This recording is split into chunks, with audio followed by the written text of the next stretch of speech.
à quoi ressembleront les cités de demain. Des dizaines d'ingénieurs viennent de s'amuser, entre guillemets, à imaginer les capitales régionales de 2030 en France. Résultat, vous allez le voir, du bois, des téléphériques, des maisons sur les toits et du modulable. Christophe de Valambra, Marie Cazot.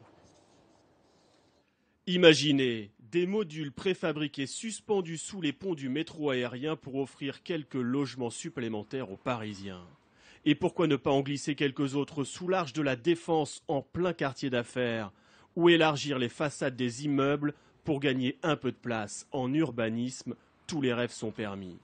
Alors un groupe de BTP français a réuni tous ces ingénieurs, ces architectes, et voici comment ils imaginent nos villes en 2030. Des rues plus vertes, plus propres, des transports nouveaux, plus fluides, comme ces téléphériques urbains qui survoleront le trafic, mais pourront aussi se poser pour pénétrer au cœur de la ville. Des véhicules électriques qui circuleront sur une voirie modulable grâce à un balisage lumineux au sol qui évolue pour organiser la rue selon les heures et les besoins. Nos logements aussi s'adapteront à nos modes de vie. Les voisins pourront s'échanger un peu de surface en fonction des besoins familiaux, grâce à ces modules de vie évolutifs construits avec des matériaux recyclables, car le strict respect écologique est au cœur de nos villes de demain.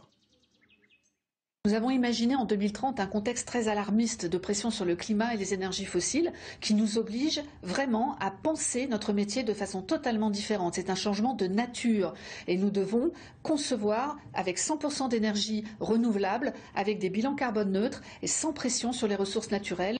Alors les autoroutes seront recouvertes d'un toit de panneaux photovoltaïques. Même les parcs récupéreront l'énergie solaire et certains vont encore plus loin.